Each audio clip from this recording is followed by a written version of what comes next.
Welcome to the municipality of Makilala, where nature takes center stage and every corner holds a story waiting to be discovered. Here in Makilala, it's not just about visiting a place, it's about experiencing a way of life that's rooted in the beauty of the land, the warmth of the people, and the adventure that calls to you from every trail, river, and sun.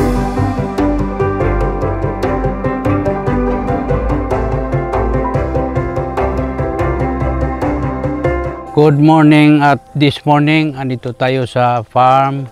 When I was a worker of the small farm in Davao, the boss given me yung isang puno ng tanim. Sabi niya, magpadami ka. This is the sweetest orange ever. So, to make it short, because propagator tayo doon, napadami natin. Within 2 years, napadami ang napabunga sa hindi sinasadyang panahon. Nagkatotoo yung sinasabi. Dumating tayo sa punto na bakit hindi nyo i-market.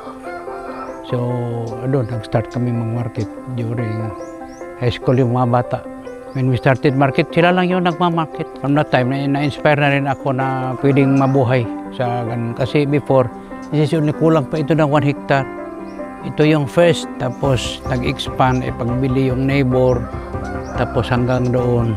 Experience namin sa sa marketing, yun lang, hindi maramihan. Tingi-tingi, unti-unti. Kasi yun nga, sinong makatikim, sinong makakain yun. What's this? Yung Davao, hindi rin sila nakapagpadami ng parang hindi nila nagustuhan yung fruits. Disappointed sila sa naging farm nila.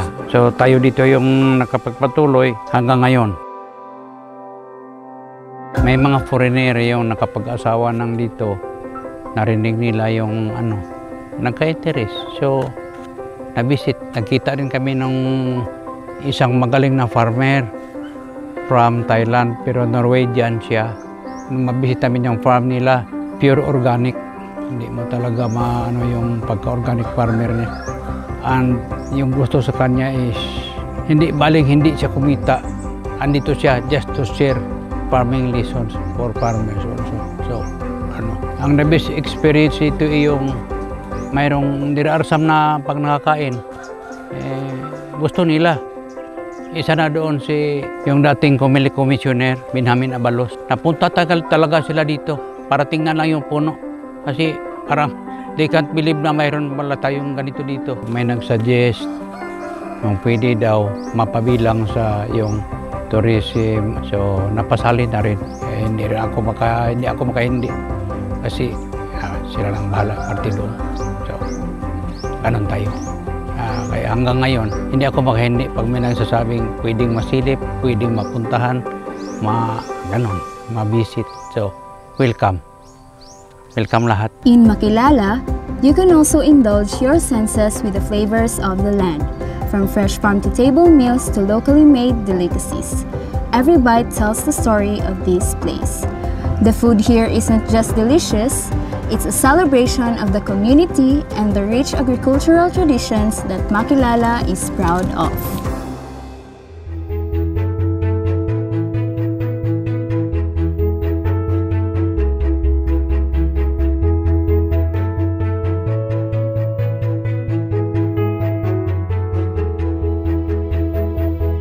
Ako dahil si Nelson Odango Jr., usa ka trabante sa Loqueris Farm.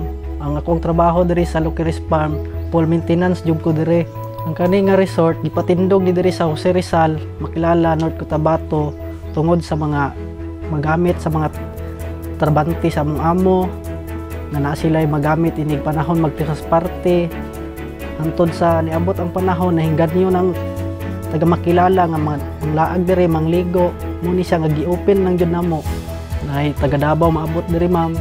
Naampoy taga Gawas jud sir, pero kanang nakakuan na jud diri ba, kanang mangdayon lang jud. Makilala jud pinakadagan diri man ligo jud sir. Magkuan magligo, mag-fishing. So whether you're here for the adventure, the beauty, or simply to unwind, Makilala offers a chance to breathe, relax, and immerse yourself in the wonders of nature. It's not just a destination, it's a journey to the soul where every moment feels like a memory in the making.